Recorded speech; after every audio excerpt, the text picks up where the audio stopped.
habitar el edificio. Muchos sufrieron las consecuencias de no haber construido algo sólido. ¿Y qué tuvieron que hacer? Derribarlo. Muy triste para aquellos que invirtieron toda una proyección de su vida en algo que no era sólido.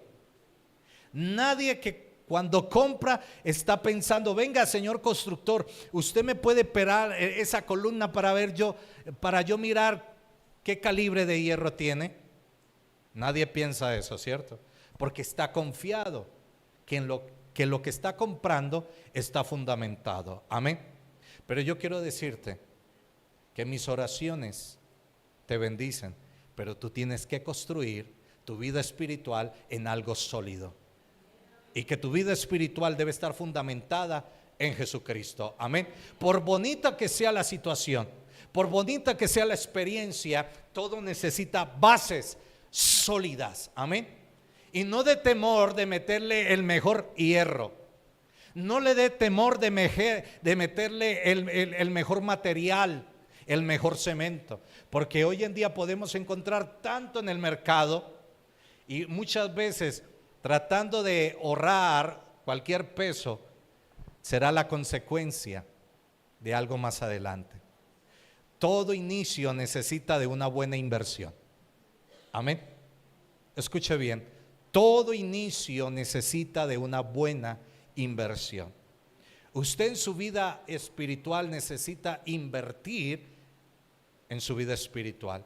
Usted en su hogar necesita invertir en su hogar. Usted sobre sus hijos necesita invertir sobre ellos. Usted necesita invertir. Usted tiene que ser un profesional, pero no puede llegar a ser profesional si no invierte en su vida. Amén. Yo quiero ser médico, pero me voy a estudiar mecánica. No podría ser el médico que quiero ser, ¿cierto? Su enfoque debe estar construyéndose hacia el objetivo. Hay personas dentro de las congregaciones, y digo personas porque el cristiano, su enfoque está en Cristo. Pero hay personas dentro de las iglesias que no tienen su enfoque en Cristo. Su enfoque está en otras cosas. Amén. Cuando Dios les está hablando, el enfoque de ellos no está en Cristo, sino en las distracciones. Por eso salimos como entramos, porque su enfoque no estaba en escuchar qué tenía Dios para él. Amén. Y por eso uno les pregunta: venga, mi hermano, ¿y cómo estuvo la enseñanza, la predicación, el sermón, la reflexión? Estuvo muy buena. ¿Y de qué hablaron? Yo no sé. Porque aunque estuvo ahí, no sabía qué Dios le estaba hablando. Y por eso es fácil de hablar con el que está al lado. ¿Sí ve? Porque su objetivo está, y mi invitación, si usted ve a alguien hablando con otro, dígale: yo le invito a que preste atención, porque hoy Dios quiere hablarte. Amén. Y yo relaciono esta parte cuando el apóstol Pablo le dijo a la iglesia, cuando él estaba enseñando de compartir el cuerpo de Cristo, la cena del Señor, y el estar acá, estamos unidos en el cuerpo. Amén. Y esto tiene que ver también con la cena del Señor. Dice la palabra que hay muchos que están debilitados, muchos están enfermos, y ya algunos han muerto. Porque el estar acá es poder estar en unidad con el Señor. Amén. Y esto es compartir también la cena del Señor. Este es el pan que el Señor nos está dando. Y nuestra vida se tiene que alimentar sólidamente. Amén.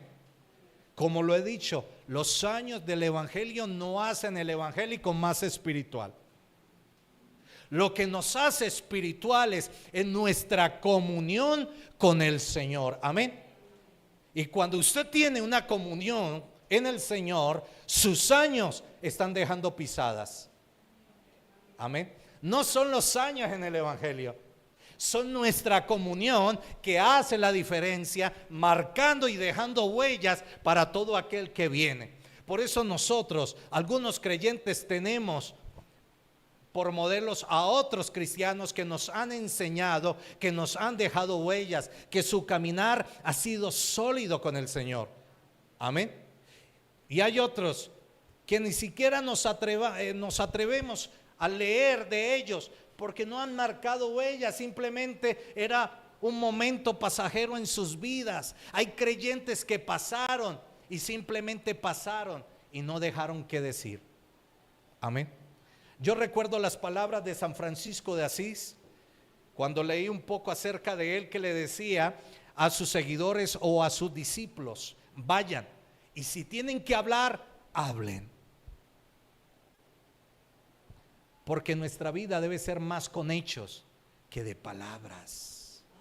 Yo no le puedo decir al diablo: venga diablo, yo le voy a mostrar la credencial mía. Vea, yo tengo 20 años de ser creyente, y el diablo puede decir: ve, sí que haces bonito en la foto, ve, vos sos de... pero sabes, de ti no se habla en el infierno. Han sido 20 años que se han pasado y no han dejado huella, y es lo que el Señor hoy nos quiere enseñar a nosotros, que nuestros cimientos deben estar en la roca. Amén. Ok, esa era la introducción que quería hacerles. Vayamos ahí mismo en el Nuevo Testamento, en el libro de los Hechos. Vamos a ver algunas evidencias de la iglesia de Jesucristo. Hechos capítulo 19, versículo 11.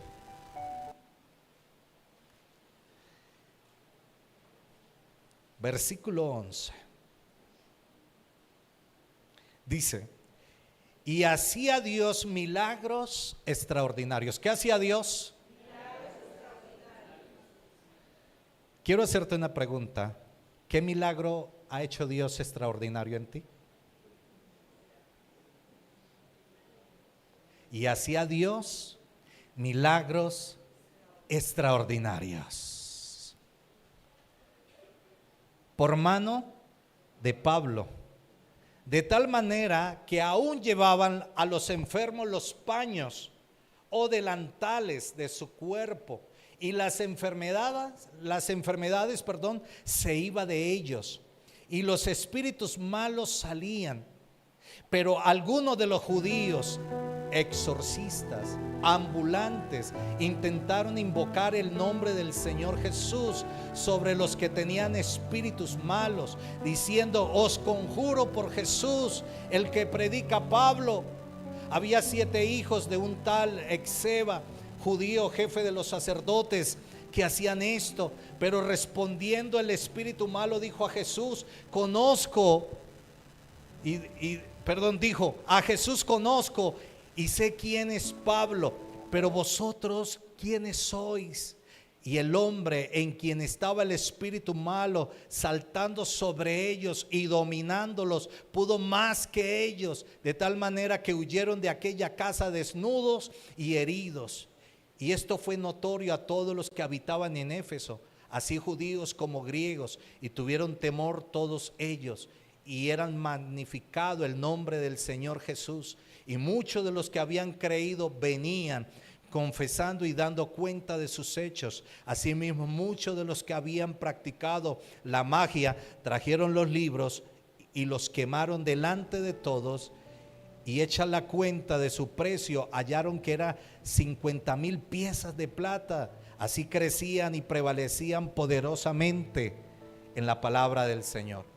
Mire, quise traer este acontecimiento notorio. Algunos podrán decir: pastor, eso era para aquella iglesia.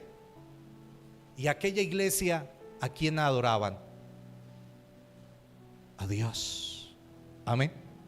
Mi pregunta es: la iglesia acá, la iglesia actual, ¿a quién adora? A Dios. Si eso pasó en aquella iglesia, y estamos hablando del libro que habla de los hechos de la iglesia, esos hechos se deben manifestar a la iglesia presente. Amén. Eso es con nosotros. ¿Hay alguien que es iglesia en este lugar? ¿Hay alguien que quiere ser iglesia de Cristo? Pues quiero decirte que en la iglesia de Cristo Dios quiere hacer milagros extraordinarios. Dios quiere transformar tu vida. Pero esto no va a pasar como dicen algunos. Esto no es como fritando buñuelos, que simplemente se echa la bolita y espere que ellos den vueltas ahí en el aceite hirviendo y ya. Esto tiene un proceso. Esto tiene un trabajo. Es decir, esto tiene una edificación. Amén. Tu vida espiritual necesita trabajarse. Tu vida espiritual necesita ser ejercitada. Y dice que Dios hacía milagros extraordinarios por la mano de Pablo. Quiero decirte que donde estaba Pablo, donde él había centrado su puesto de predicación, su lugar de predicación, para Pablo no fue un lugar fácil, porque muchos quieren predicar a Dios en lugares fáciles, en lugares cómodos, en situaciones cómodas. Pero quiero decirte que el panorama y el hábitat para Pablo predicar no era nada fácil, era totalmente un ambiente espiritual. Pero espiritual dice la palabra que había muchos exorcistas, habían magos, habían adivinos, habían espíritus de demonio que rodeaba toda esta tierra, todo este lugar de Éfeso. Pablo predicó en Éfeso, donde era una ciudad dominada por la idolatría y la brujería. Ay, pastor, qué miedo, yo no voy a predicar allá porque allá hay un brujo y de pronto me convierte en sapo. Ahí es donde Dios quiere manifestar su poder extraordinario. Es ahí donde el Señor quiere. Dice que esos brujos creyeron y vinieron al Señor y entregaron sus libros de brujería, sus libros de hechicería, los entregaron a los pies de los apóstoles para ser quemados. Y quiero decirte que estos brujos invirtieron tanto que ahí dice la cantidad que valía esos libros. Amén. Así, si un brujo invierte para su condición espiritual, hoy en día el creyente no quiere invertir ni en una Biblia, no quiere invertir en prepararse, en formarse, porque cree que ya porque tiene 20 años ya se las sabe todas. ¿Y quién como el apóstol Pablo, que fue un gran erudito, que fue criado, que fue educado a los pies del gran teólogo Gamaliel? Traía un recorrido espiritual, un bagaje cimentado en la palabra. ¿Y sabe qué lo puso Dios? A estar al lado de los apóstoles, especialmente a la vida de Pedro, aprendiendo. Porque no son los años, es la experiencia que tú tengas con el Señor tu Dios, a quien tú adoras. Y cuando un verdadero creyente adora a su Dios, su vida es transformada. La mano de Dios transforma y hace milagros extraordinarios. Y cuando un creyente viene a la casa de Dios, no se pierde conexión divina con Él, porque sabe a qué ha venido y sabe lo que representa estar en la presencia de Dios. Amén. Muchos vinieron, pero hay algunos que quieren imitar a vivir una vida espiritual. Y les voy a decir que es una vida espiritual fundamentada en Cristo y que es una vida de apariencias sin Cristo. Y dice que algunos practicaban el exorcismo. Y había alguien que era líder de sacerdotes y tenía 7 hijos. Y estos 7 vinieron a hacer lo mismo. Y se fueron a echar por allá a un endemoniado. Fueron a reprender a alguien que estaba endemoniado. Y dice que ese endemoniado, lo que había en él, saltó sobre ellos y fue mayor que ellos. Porque el mundo espiritual, por eso se llama espiritual, es algo que está sobre lo natural. Amén. Sea bueno o sea malo, está sobre lo natural de lo que nosotros vivimos a diario. Amén. Y dice que saltó sobre ellos y los hirió y los mandó desnudos. Esa es una vida donde queremos reflejar de apariencias. Dicen ellos que reprendieron al endemoniado y dijeron, me imagino, sal fuera en el nombre de Jesús. Y el demonio se les rió en la cara y les dijo, a Jesús conocemos y a Pablo quien lo predica, pero ustedes ¿qué? Esto es lo que se vive de una vida sin experiencia en el Señor, de una vida que no tiene construcción en el Señor.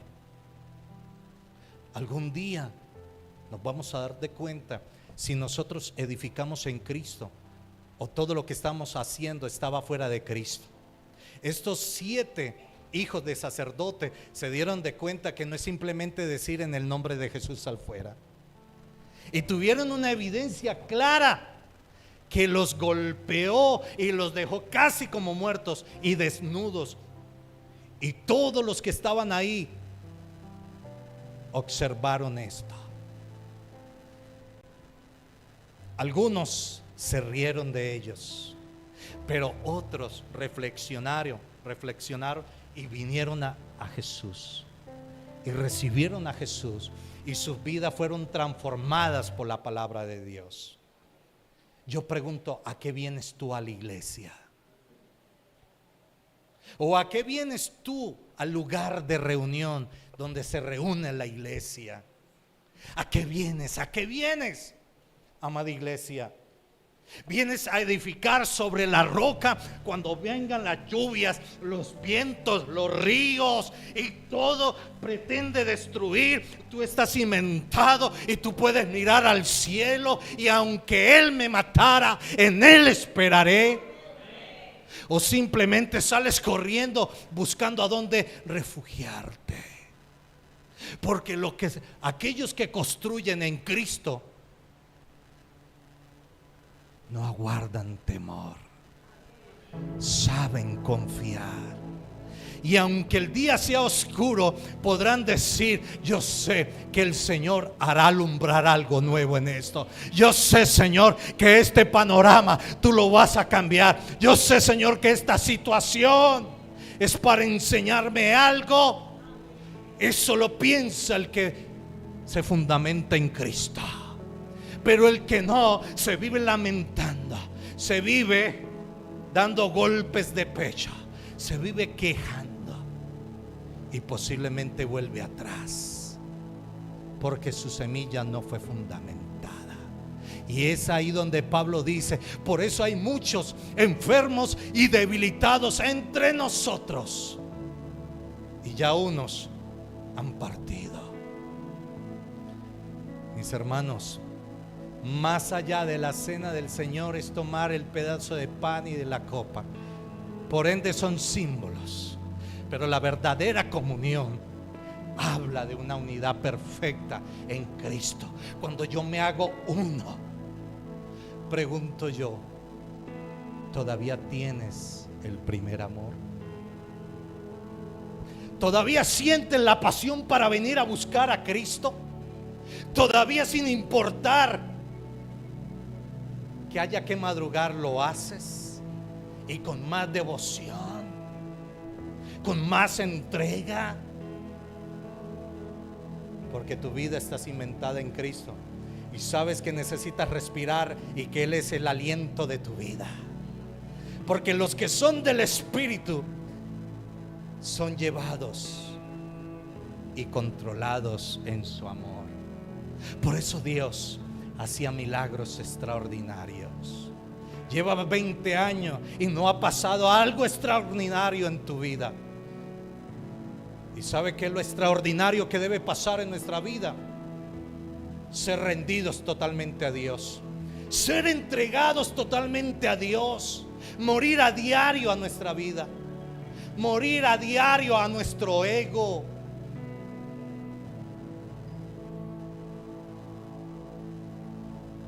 Todavía cuando te sientas a la mesa, ¿sabes dar gracias a Dios por los alimentos?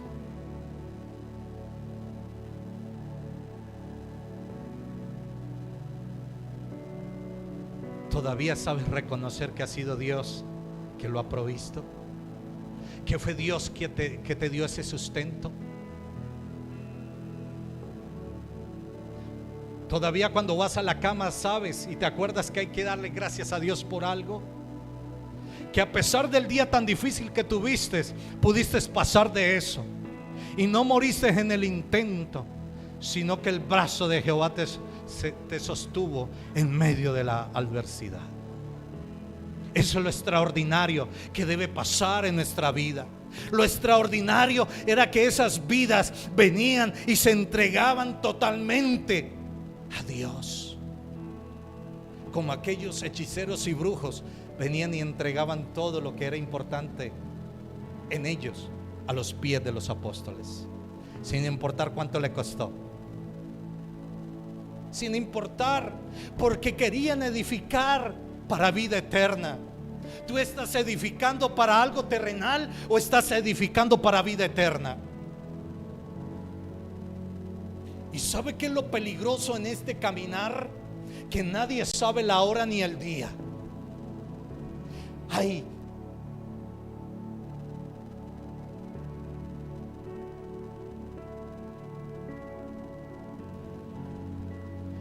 voy a esperar que pase este año, a ver si me afianzo en el Señor.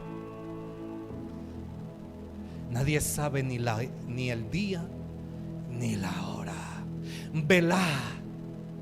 ¿Estás velando?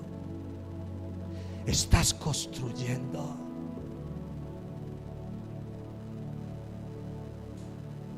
No olvido las palabras de aquella mujer que fue llevada en el río por allá en Belén, en esa tragedia hace 4 meses. La doctora Alexandra nos comentaba que esa señora que murió trabajaba en aquella clínica.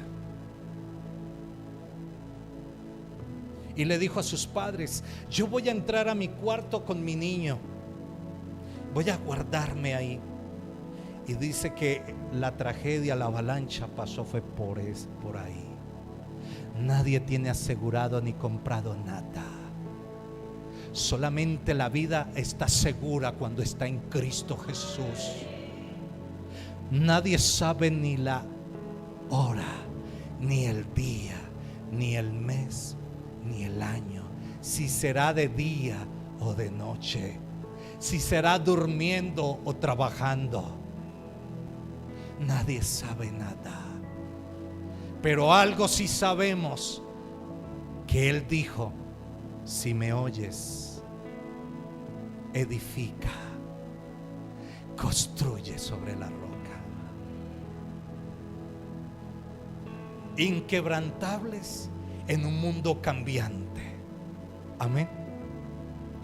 Hoy quiero hablar de 4 pilares que sostienen la vida del verdadero Hijo de Dios. 4 pilares que sostienen la vida de un verdadero Hijo de Dios.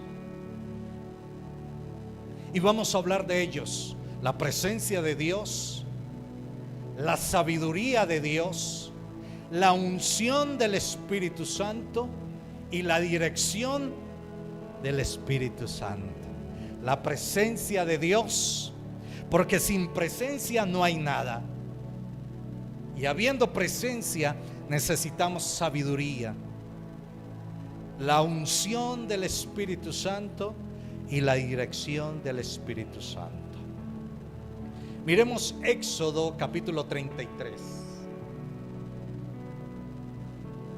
Éxodo capítulo 33, versículo 14 al 15. Y Él dijo: mi presencia irá contigo. ¿Quién dijo?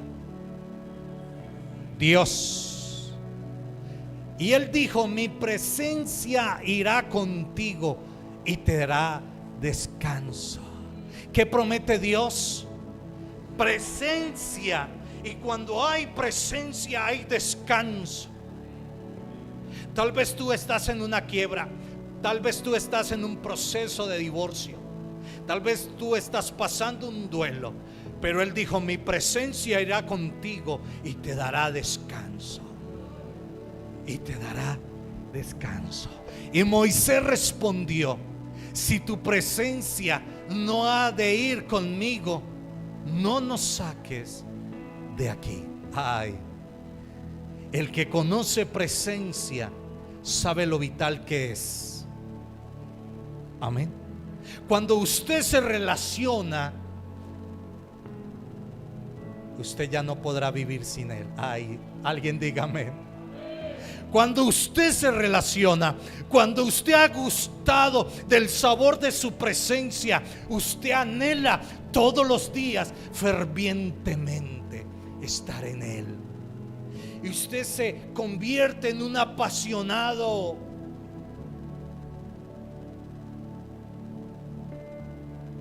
De la vida eterna. Porque hay muchos apasionados a muchas cosas y lo entregan todo. Pero algo Dios espera de ti. Si tú dices ser hijo de Él, si tú afirmas ser hijo de Dios, Él anhela su presencia en ti. Cuando en mi vida de dificultades y de tormentas, yo me postro y digo: necesito tu presencia, porque tú darás descanso a mi alma. Y sin importar las lágrimas, sé el que Él vendrá y enjugará toda lágrima, secará mis lágrimas. Pero esto usted no lo puede entender si no vive en su presencia. Si tú le das momentos de 5 pesos, ¿qué presencia se podrá construir? 5 pesos no alcanza. Él necesita mucho de ti. Y Él dice: hijo mío, dame todo tu corazón. Ese es el precio de la presencia. Y Él dará descanso a nuestra alma. Moisés entendió que sin la presencia de Dios no valía la pena dar un solo paso. ¿Cuántos de acá pueden estar construyendo sin Dios? ¿Cuántos de acá caminan sin Dios y creen que irán a puerto seguro?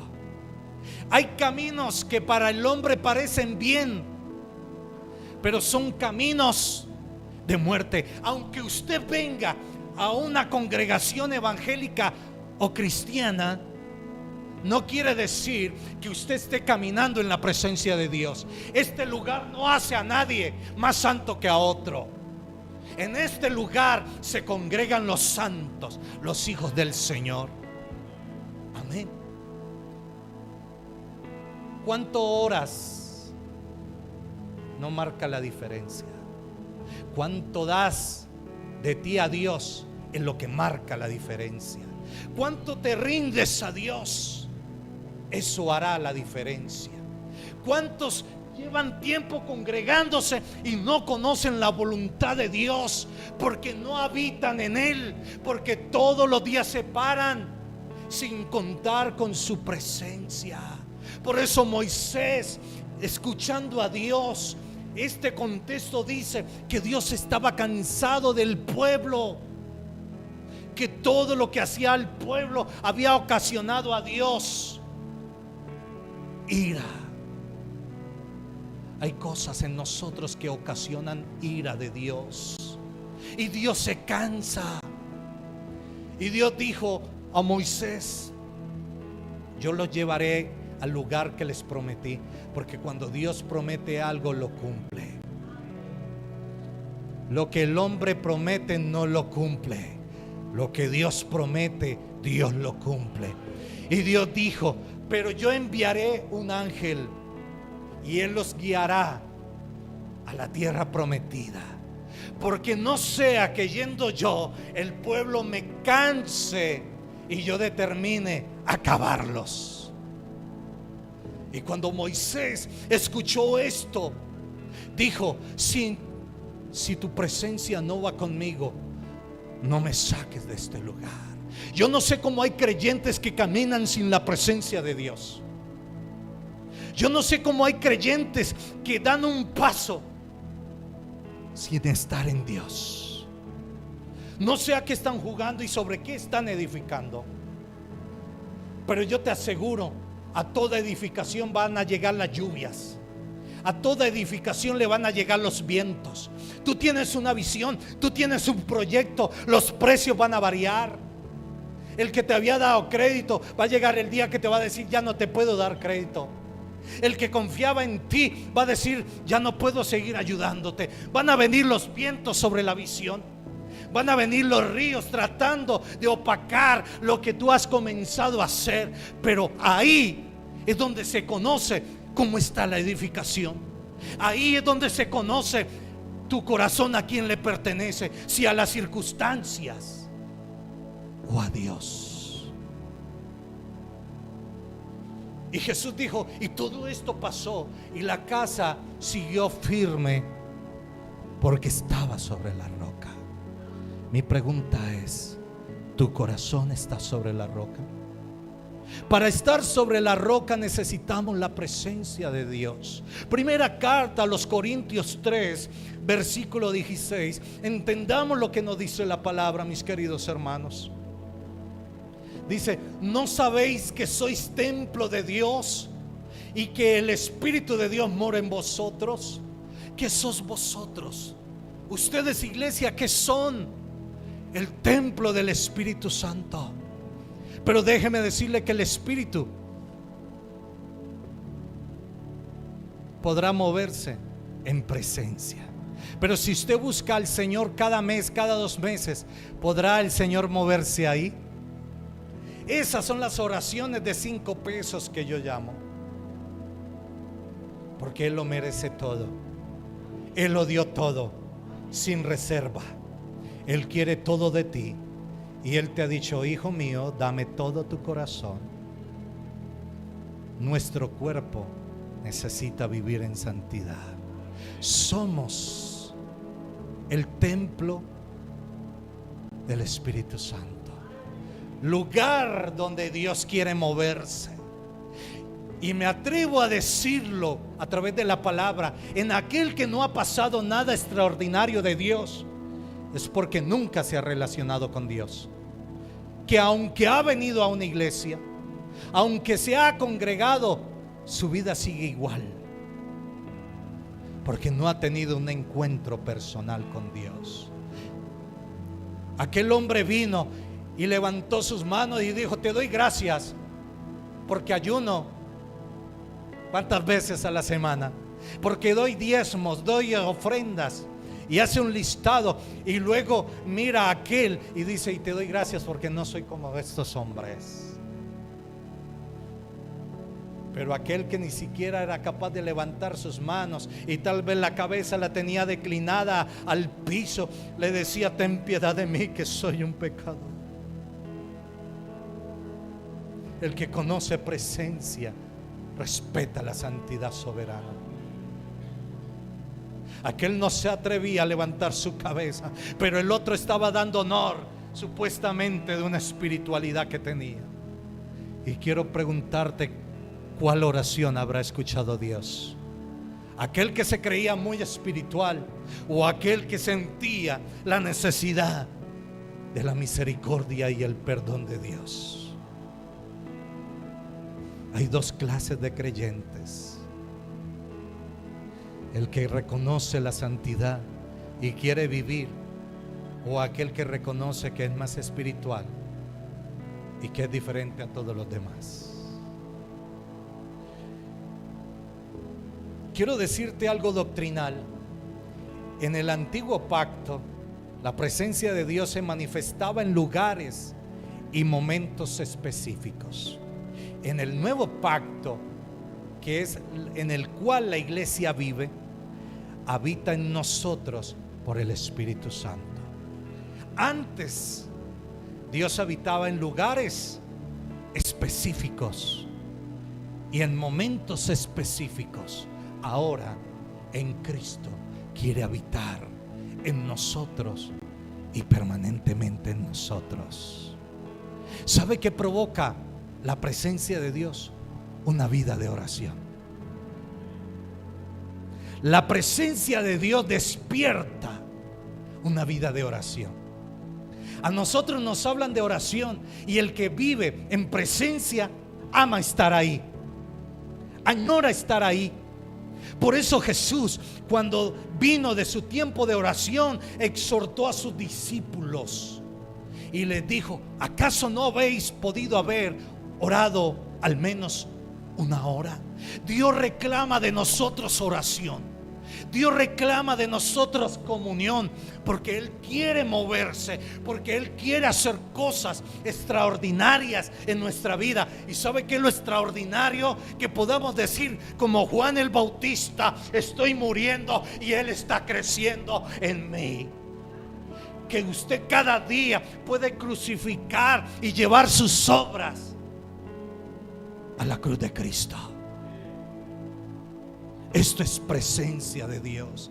Y la presencia genera un ambiente de comunión, un ambiente de oración. La presencia de Dios provoca que nosotros a diario podamos ir a las Escrituras, porque si hay presencia, Él tiene que hablar. Ay, Señor, si hay presencia, Él se quiere comunicar. Pero hay creyentes que durante la semana ni siquiera cogen una vez la Biblia, porque la Santa TV no nos deja, porque hay más tiempo para mirar la televisión y menos para comunicarnos.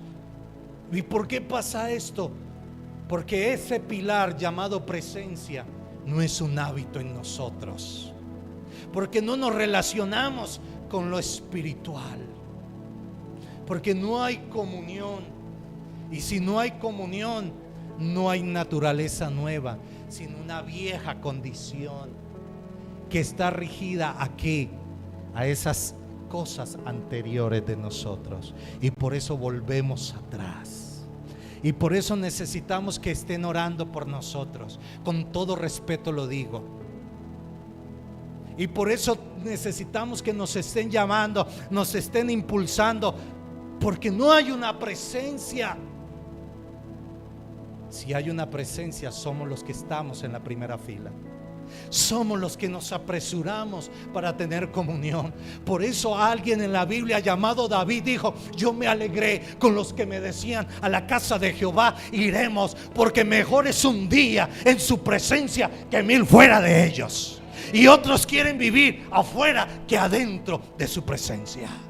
Y cuando vienen las pruebas, cuando vienen los ríos, su casa es arrastrada. Pude ver una noticia en cierto lugar de una comunidad donde muchas casas y esa población se quemó, pero menos una. Y estaba en medio de todas ellas. Y se preguntaron: ¿qué pasó acá? Se quemó la del lado, se quemó la de adelante, la de atrás, pero esa no se quemó. Y cuando empezaron a investigar, es que en esa casa vivía alguien que adoraba a Dios, porque en medio de la prueba Él sabe estar ahí. Si pasaras por las aguas, si pasaras por el fuego, no te anegará, no te quemarás, no te ahogarás, porque yo soy tu salvación. Yo necesito la presencia de Dios, porque cuando viene la prueba, Él está en mí. Ay, Samalandalaya. Por eso esos 3 muchachos le dijeron: sepa, rey, que nunca nos postraremos al sonido, nunca nos postraremos a las voces contrarias. Y aunque Él no nos salvara, solamente a Él adoraremos y a Él serviremos. Y el horno de fuego ardió yo no sé cuántas veces más, pero ellos permanecieron. Y alguien vio, el rey vio a uno como el Hijo de los dioses, porque en medio de la prueba se conoce tu comunión. Ay, alguien dígame. En medio de la prueba surge tu relación. Él aparece, Él dice: hay alguien que me necesita. Vive Él para siempre. Permítame decirle algo pastoral dentro de la presencia de Dios. Podemos tener ministerio, estructura y talento, pero si no hay presencia de Dios, todo es apariencia.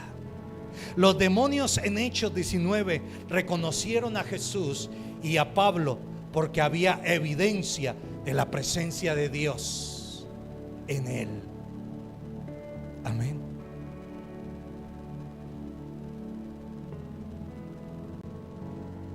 Grábate esta frase de impacto: la presencia de Dios no es un lujo para el cristiano, es una necesidad vital.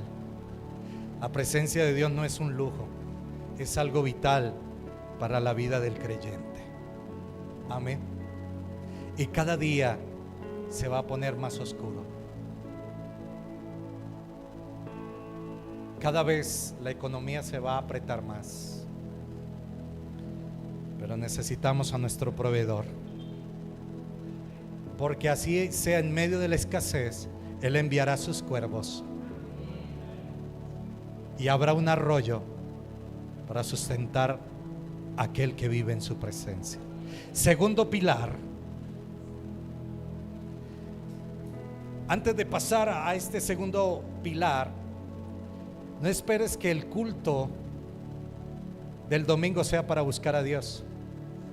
Hazlo todos los días de tu vida y levanta un altar a diario. Segundo pilar, la sabiduría de Dios, el fundamento de la verdad.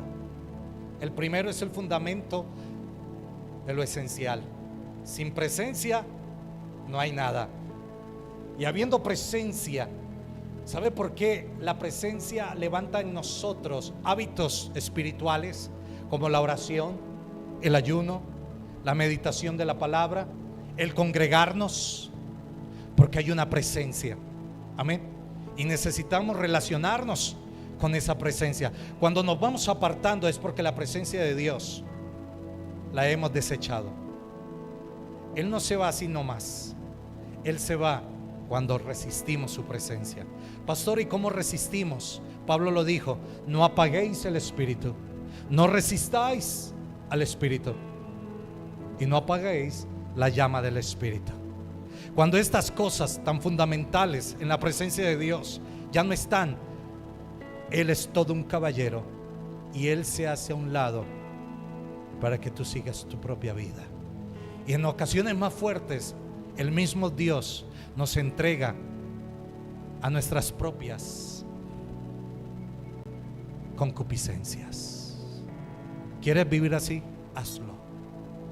Segundo pilar, la sabiduría, el fundamento de la verdad.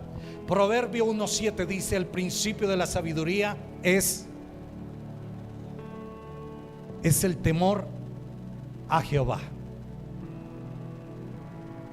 El principio de la sabiduría. ¿Saben ustedes que lo primero que Dios creó antes de lo creado fue la sabiduría?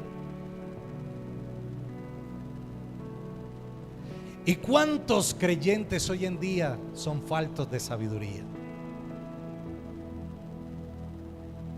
Porque no hay un principio, el temor a Dios. Por eso, desenfocados, desbocados, hacemos a diario y construimos a diario sin la presencia de Dios. Y por eso las cosas no salen como estábamos esperando. Porque en vano es todo lo que el hombre haga si Jehová Dios no edifica. ¿De qué te sirve levantarte muy de madrugada y llegar muy tarde? Todo lo que haces lo echas en saco roto, dicen las Escrituras.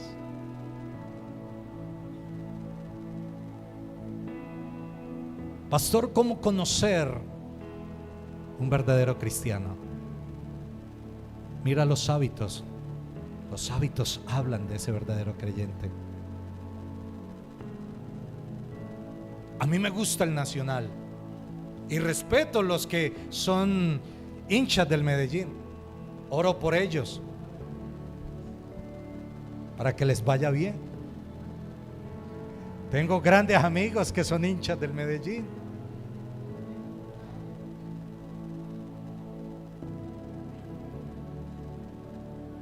¿Y cómo se identifican que son hinchas?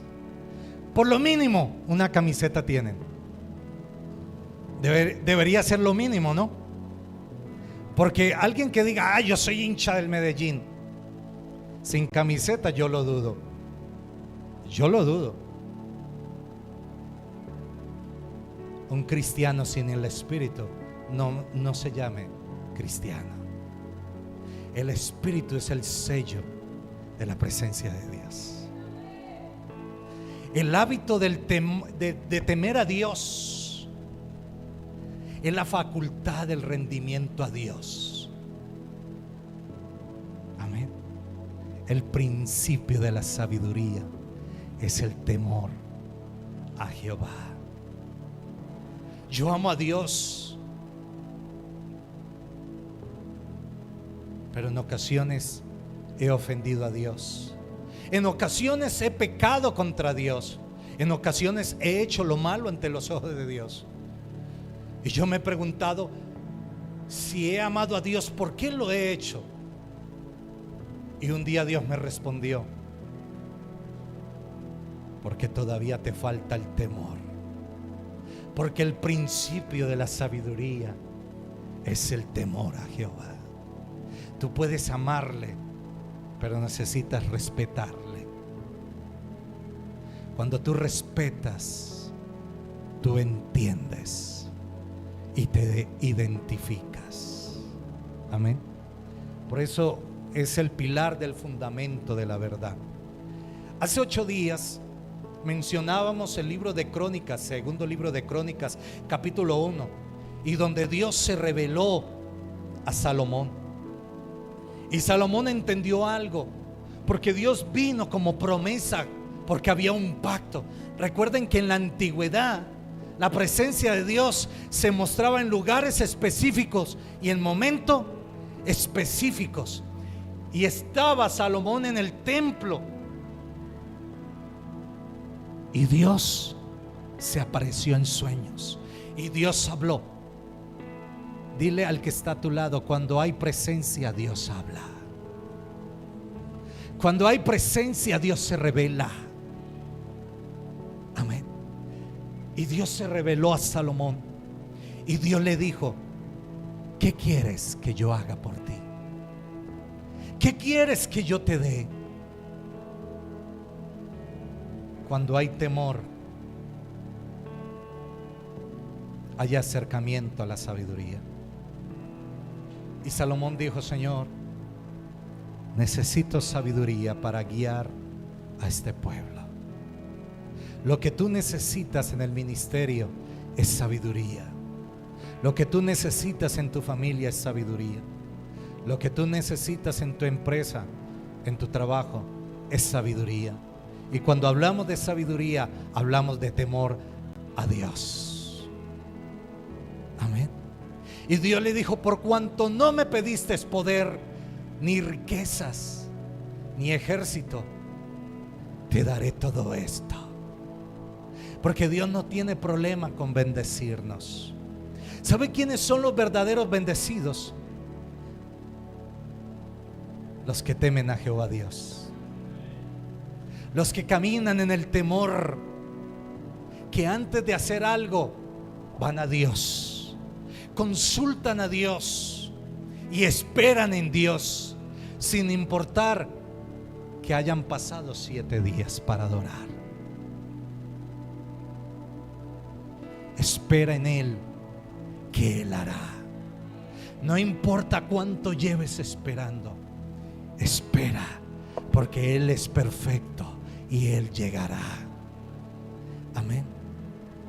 La sabiduría divina no es inteligencia humana, es la capacidad dada por Dios para vivir y decidir conforme a su voluntad. ¿Sabe por qué no vivimos en la voluntad de Dios? Porque no hay sabiduría de Dios. Y esto lo dice el apóstol Santiago, capítulo 3, versículo 17. Dice, escuche lo que es la sabiduría. Pero la sabiduría que es de lo alto es primeramente pura, después pacífica, amable, benigna, llena de misericordia y de buenos frutos. Cuando usted me hable de presencia de Dios, que su vida muestre esto. Este es el verdadero creyente, alguien que es puro, que es pacífico, amable, benigno, lleno de misericordia y de buenos frutos. ¿Por qué, pastor? Porque en él está la sabiduría que viene de lo alto. Porque ya todos sabemos cómo es la sabiduría terrenal. Es terrenal, animal y diabólica. Pero la de Dios es pura, pacífica, benigna, amable y de buenos frutos. Pero inicia hablando de la pureza, porque alguien que habita en la presencia de Dios es purificado. Amén. Entonces no es una inteligencia humana, porque todos creen que sabiduría se relaciona con inteligencia. No, la sabiduría va más allá de una inteligencia. Permítame decirle algo pastoral. Hoy hay muchos que toman decisiones basado en emociones o en tendencias. Ay, yo voy a vivir así porque esta es la tendencia, este es el grito de moda. Y qué triste decirlo, pero así hay muchos creyentes viviendo de emociones o de tendencias, sin sabiduría. La iglesia se confunde y pierde su rumbo. Una congregación sin la sabiduría de Dios se pierde y pierde su horizonte, pierde su objetivo. Por eso necesitamos tanto la presencia de Dios. Por eso invitamos tanto a la iglesia a venir a orar, para humillarnos delante de Él, para pedir su favor, para pedir su visitación, para pedir que seamos transformados, cambiados por su presencia. Porque basta con una sola noche y Él lo hará todo. Pero como no sabemos el momento, tenemos que buscarle, pero ese momento vendrá. Por eso aquellas vidas en el aposento alto esa noche fueron transformados y cambiados, y ya no vinieron a ser los de antes. Amén. Porque su vida fue transformada por el poder del Espíritu Santo. Tercer pilar. Bueno, apliquemos algo en este pilar de la sabiduría. La sabiduría de Dios no solo te dice qué hacer, sino cuándo y cómo hacerlo. Y en ocasiones, algún día le preguntamos a Pablo en Hechos capítulo 16 qué sintió él cuando él estaba viviendo la gran comisión e iba a entrar a un lugar, y el Espíritu Santo le habló y le dijo: no entres ahí. ¿Cuántos de nosotros hemos hecho cosas y nos hemos equivocado? ¿Cuántos hemos tomado decisiones equivocadas y erróneas? Pero ¿sabe por qué? Porque no hemos tenido temor de consultar a Dios, de pedir la dirección de Dios. Amén. Por eso el tercer pilar es la unción de Dios, el fundamento del poder. Pero quiero hablar más allá de cualquier milagro. Quiero hablar más allá de cualquier don. La unción de Dios es la Shekinah de Jehová, la que transforma nuestra vida. Porque si volvemos a Moisés no lo llenaba un ángel, y yo enviaré un ángel para que vaya delante de vosotros. Y Moisés dijo: si tu presencia no ha de ir conmigo. Pero Dios había dicho que un ángel iba a ir, porque Moisés no construía su vida espiritual de emociones. Moisés no vivía de glorias pasadas. Moisés vivía cada día bajo la presencia de Dios. Y Moisés quería dar un paso, pero seguro, firme y dejando huella. Mi pregunta es: ¿cómo estás construyendo tu hogar? ¿Bajo la presencia? ¿Bajo la sabiduría? Ahora bajo la unción de Dios, la Shekinah de Jehová. La Shekinah, ¿sabe qué hace? Invade todo, trastorna todo. Cuando Dios vino a hablarle al pueblo, dice que la montaña fue llena ¿de qué? De su gloria. Y cuando Dios quiso hablar, el pueblo retrocedió, porque el pueblo no vivía en su presencia, sino de emociones. Y cuando Dios quiere hablar, las emociones no quieren cambiar. Alguien diga amén. El pueblo no quería cambiar. ¿Sabe qué hizo el pueblo? Volvieron a empujar a Moisés y le dijeron: no, que sea Dios hablando en ti hacia nosotros. Que siga Dios hablándote y luego ya tú nos comunicas. Porque cuando Dios habla, somos trastornados. Porque cuando Dios llega, algo tiene que cambiar en nosotros. Algo tiene que morir en nosotros. Y solamente esa Shekinah se hace sentir cuando hay una muerte en nosotros. Mi pregunta siempre fue: ¿por qué Jesús tuvo que decir: Lázaro, sal fuera? Tal vez si no menciona a Lázaro y dice sal fuera, se levantan todos aquellos que habían muerto. Porque para que la presencia de Dios sea manifestada, yo tengo que morir a esta condición. Para que haya un dominio total de Dios. Y hablo de dominio porque Él es el Señor que domina todo. Él controla todo, pero Él nunca es un dictador controlándolo todo. Porque Él quiere de ti. Porque Él dice: hijo mío, dame todo tu corazón. Pero ¿cuántos de nosotros le hemos dado a pedacitos? Señor, aquí sí, pero acá no, Señor. Esta área sí, manéjala. Y dice el Señor: ¿cuál área, hijo? Señor, la de la prosperidad sí quiero que tú la manejes. Y aquel cuarto oscuro, no, Señor, en ese mando yo. Dios quiere todo nuestro corazón, porque nosotros queremos seguir viviendo como antes, pero recibiendo en Dios, porque las emociones no dejan actuar a Dios. Amén.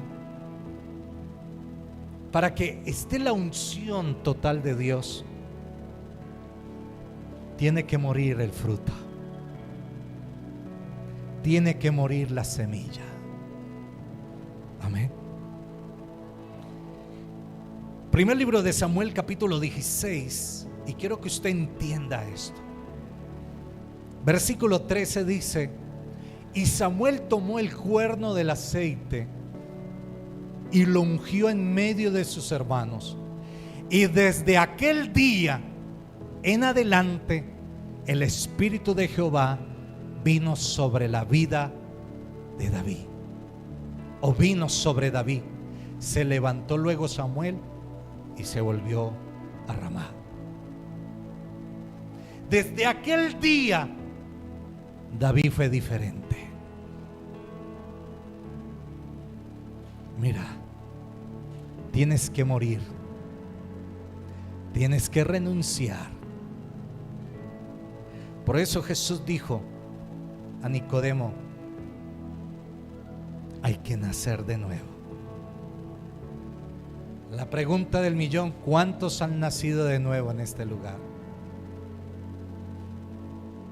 Y si yo preguntare Puede levantar la mano, creo que todos la levantarían. Pero tengo una pregunta más que hacerte. ¿Por qué todavía sigue siendo el mismo?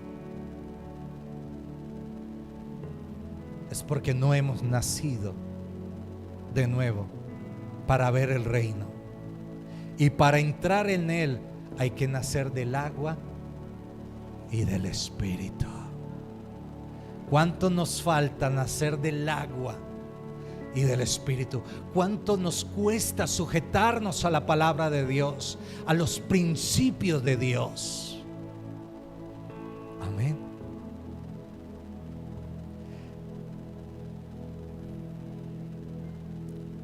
La unción de Dios es el acto de Dios para apartarnos y capacitarnos en nuestra vida personal para su obra. Amén. Cuando Dios nos unge, Dios nos está apartando para Él. Amén. Y nos está equipando para formarnos en su obra. Por eso la unción en la antigüedad tenía unos objetivos tan claros. Por eso tu vida fue entregada a Jesús. ¿Alguien le entregó su vida acá a Jesús? Levante la mano. ¿Quién entregó su vida a Jesús?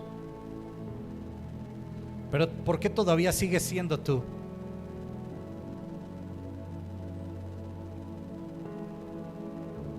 Porque tal vez fue un momento de palabras, fue un momento de emociones, pero no un momento de entrega. Y en esta casa se hace lo que yo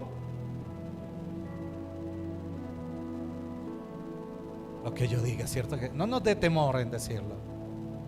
Todavía esa frase es que usted no sabe quién soy yo. Y el diablo viene y dice, y usted sí que menos sabe quién soy yo. Porque cuando hay una vida de entrega, es Cristo quien es glorificado en nosotros. Y no es un acto religioso. El que ha muerto a Cristo, Cristo se refleja en él abundantemente. Cristo fluye a través de él, porque hay una vida rendida. Como lo he enseñado en ocasiones, que aunque Pedro negó que era un seguidor, su hablar lo identificaba. Por eso la mujer le dijo, pero tú hablas como uno de ellos. Mi pregunta es, ¿tu hablar es el lenguaje del cielo? ¿Tú hablas como uno de ellos? ¿O todavía sigues hablando como uno de afuera? ¿Cómo sigues pensando? ¿Cómo sigues actuando? Si todavía dices que la unción del Santo está sobre ti, como lo dice la primera carta de Juan, capítulo 2, 20. Vosotros tenéis la unción del Santo y conocéis todas las cosas. ¿Será que la unción del Santo está en nosotros? ¿O todavía está la unción de nuestra carne? ¿Sabe por qué no está la unción del Santo? Porque todavía no hemos muerto. Porque todavía seguimos presos en nuestros pecados y delitos. Todavía la naturaleza vieja sigue presente. Porque todavía seguimos dando riendas sueltas a esa naturaleza. Si usted habla de la verdadera unción, esta es la unción. La unción va más allá de dones. ¿Sabe para qué son los dones? Para la edificación. Pero la unción del Espíritu Santo es el control soberano de Dios en nuestra vida. Es el rendimiento total de nuestra vida a Dios. Amén. La unción es el acto de Dios para apartarnos y capacitarnos. Pero si lo miramos desde el pensamiento pastoral, Saúl perdió la unción por desobediencia. ¿Y cuántos seguimos desobedeciendo acá? Ay, el pastor no me está viendo. Tal vez no tengo ni tiempo de ver qué hacen algunos, pero Dios sí lo tiene, y todo lo suficiente, y Dios sabe lo que hacemos. Y Saúl perdió la unción por desobediencia, y con ella perdió protección espiritual. Pastor, explíquese. Después de que Dios se apartó de él, vino un demonio y le atormentaba día y noche. Porque cuando desobedecemos, estamos violentando la unción, no los dones, la unción. Porque cuando fue derramada la unción sobre nosotros, fue para apartarnos y aprobarnos para hacer su obra. Por eso Pablo le dijo a Timoteo: procura con diligencia presentarte ante Dios como obrero aprobado, de que no tiene de qué avergonzarse. Ay, Señor. Y que traza bien la palabra. ¿Hay algún obrero aprobado que viene a Dios y no tiene de qué avergonzarse? Respóndase usted. Al perder la unción, perdemos toda protección espiritual de Dios. Sin unción, todo esfuerzo ministerial es solo actividad humana. Todo lo que usted haga fuera del contexto de Dios, aunque el nombre de Dios esté ahí, es un esfuerzo humano. Y esto no glorifica a Dios, porque Dios ama más la obediencia que los sacrificios. Amén. Grábese esta frase: la unción no es un recuerdo del pasado. Ay, pastor, es que yo en otro tiempo, y vivimos de recuerdos. Ay, es que yo, y uno se pregunta, ¿y por qué ahora no? Tendríamos que cuestionarnos, ¿por qué antes sí y ahora no? Es porque algo ha pasado, porque la unción ha venido desapareciendo en nosotros. ¿Y por qué desaparece? Porque estamos desobedeciendo. Y cometer un pecado no es simplemente, o desobedecer no es simplemente cometer un pecado. El no hacer lo bueno nos es contado por pecado. El no estar en el propósito, en la visión de Dios, es desobediencia. Porque estamos caminando ciegos, y Jesús dijo: un ciego no puede llevar a otro ciego. El pueblo sin visión perece, pierde el oriente, pierde el objetivo, pierde el propósito. Y por eso en el tiempo de Elí, la palabra del Señor escaseaba. Cuando la palabra de Dios escasea en nosotros, es porque la hemos dejado de obedecer. Estamos desobedeciendo. Escasea la palabra y ya no hay visión, ya no hay relación, ya no hay comunión, ya no hay un aceite fresco. Amén. La unción no es el recuerdo del pasado, es una realidad que debe fluir hoy. Si ayer eras y ya no lo eres, examínate. Algo ha pasado en tu vida, algo dejaste en tu caminar, y ya te vales por tu propia opinión, y a eso llamas que es de Dios. Amén. Cuando el cuerno fue derramado en David, en presencia de sus hermanos, desde ese día el Espíritu de Dios estuvo en David. David y Saúl, ambos pecaron como rey. Ambos hicieron lo malo delante de los ojos de Dios. Pero en Saúl el Espíritu de Dios se apartó. Pero en David, ay Señor, cuánto amo esto, aún seguía. ¿Entendió lo que les dije? Aunque ambos como rey pecaron, y Saúl hizo lo malo ante los ojos de Dios, como David también, cuando adulteró y todo lo que desencajó todo esto, aún la misericordia de Dios le estaba tocando.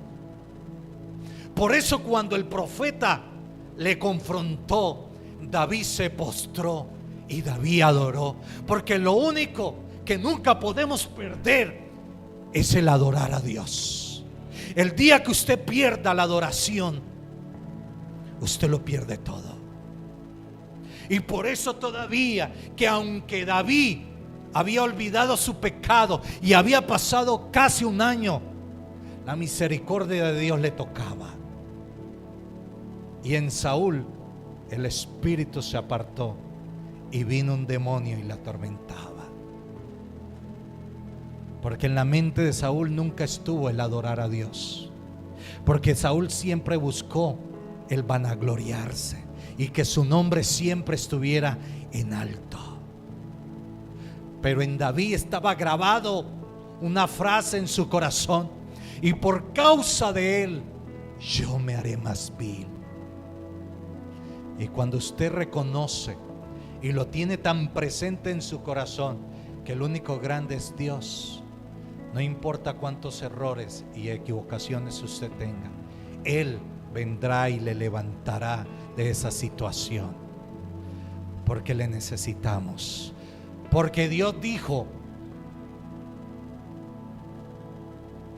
porque mi presencia irá contigo y te daré descanso. Por último, la dirección del Espíritu Santo es el fundamento de la guía. La iglesia no quiere ser dirigida por el Espíritu. El Evangelio de Juan capítulo 16 dice: cuando venga el Espíritu de verdad, Él los guiará a toda. La iglesia necesita el Espíritu, pero no cualquier espíritu. La iglesia necesita el señorío del Espíritu Santo, ser guiados, ser direccionados. Por eso Él es el Paracletos del Señor. Él es nuestro consolador, Él es nuestra guía. Amén. Mire, Gálatas 5:16, leámoslo.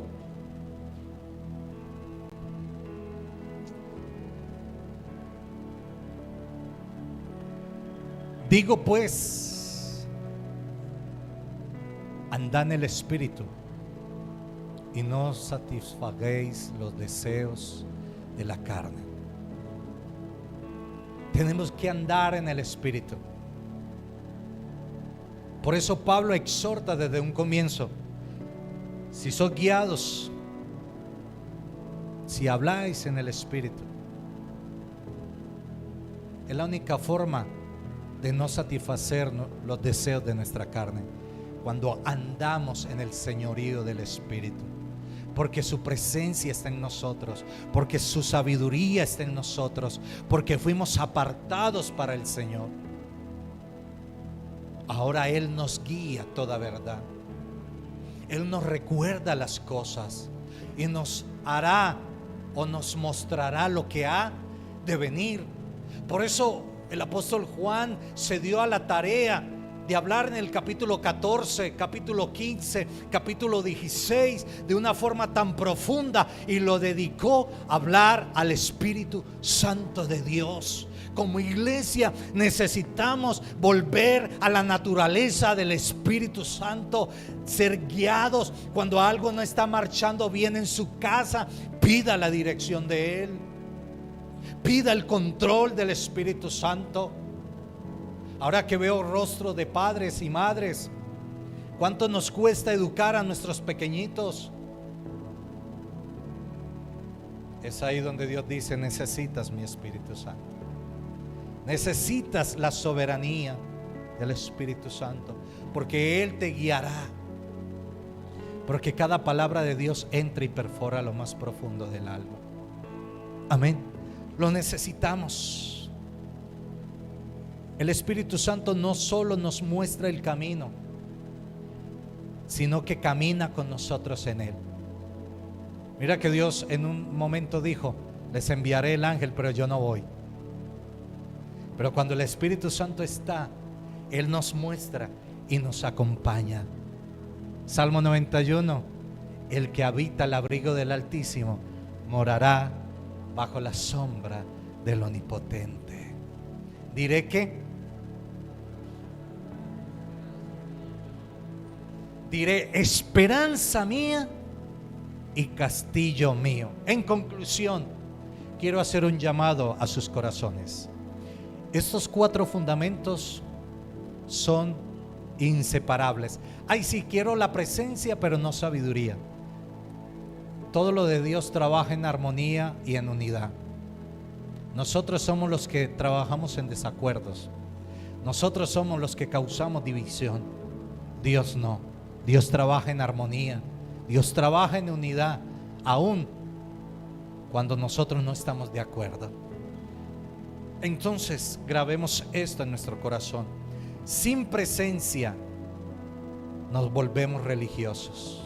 Sin presencia nos volvemos religiosos. Sin sabiduría caemos en errores serios y peligrosos. Sin unción somos ineficaces. Sin dirección nos extraviamos. Hoy es tiempo de examinar nuestros fundamentos. Y si uno de estos pilares está débil, es momento de pedirle a Dios que lo restaure y lo fortalezca en nuestra vida. Pongámonos de pie, mis hermanos.